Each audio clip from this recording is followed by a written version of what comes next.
इस वीडियो में हम भगवद गीता के आधार पर मन की चंचलता और उसके नियंत्रण के विषय में वार्ता करेंगे।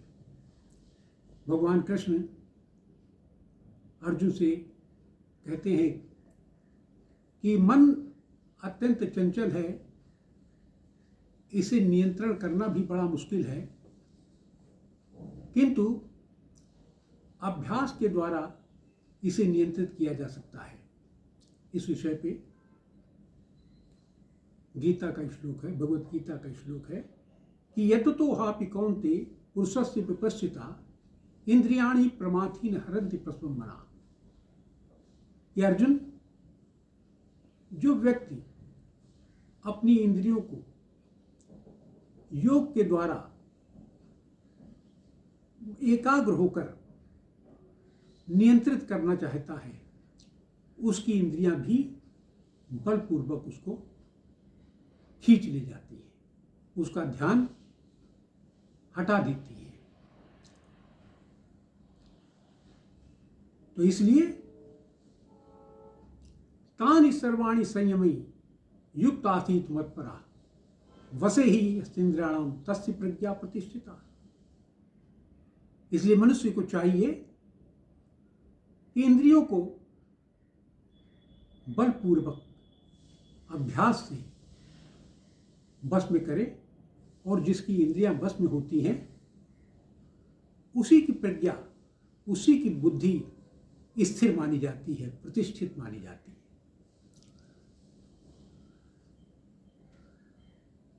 तो अर्जुन के मन में एक शंका उत्पन्न होती है। भगवान से, कृष्ण से पूछते हैं कि ये दोनों विपरीत बातें आप मुझसे कह रहे हैं। एक ओर तो आप कह रहे हैं कि मन बहुत चंचल है और उसे एकाग्र करना बहुत मुश्किल है, और दूसरी ओर आप कह रहे हैं इसको योग के द्वारा एकाग्र करो। ये कैसे संभव है?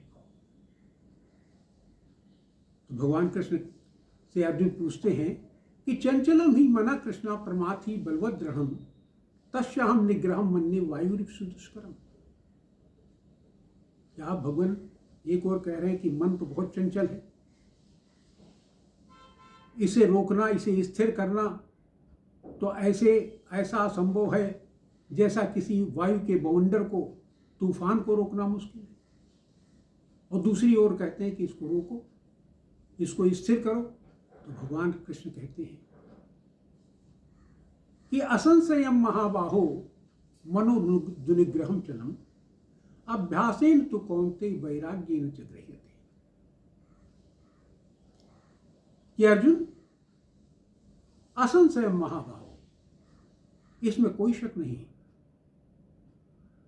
कि इसको रोकना बड़ा मुश्किल है, लेकिन अभ्यासेन तो कौन्ते वैराग्येन, अभ्यास के द्वारा और दुनिया से धीरे धीरे वैराग्य के द्वारा चीजों से आसक्ति हटाकर और मन को एकाग्र करके इसे स्थिर किया जा सकता है। और भगवान कृष्ण की इस बात को किसी कवि ने एक बहुत सरल दोहे में भी लिखा है कि करत करत अभ्यास की जड़मत होत सुजान रसरी आवत जास से सिल पर पड़त निशान। कि जैसे बार बार वही कर्म करने से, अच्छे कर्म करने से, जैसे जो अल्प बुद्धि है वो बुद्धिमान हो जाता। वो कैसे बुद्धिमान हो जाता है? जैसे कुएं के जगत पर रस्सी के आने जाने से उस पर निशान पड़ जाता है। इसी प्रकार से यदि कोई चीज, किसी का अभ्यास किया जाए, बुद्धि को अच्छी कार्यों में लगाया जाए, तो जो बुद्धि इधर उधर जा रही थी, जो दुनिया में इंद्रियों के साथ भटक रही थी, वो एकाग्र होकर अच्छे कामों में लग जाती है।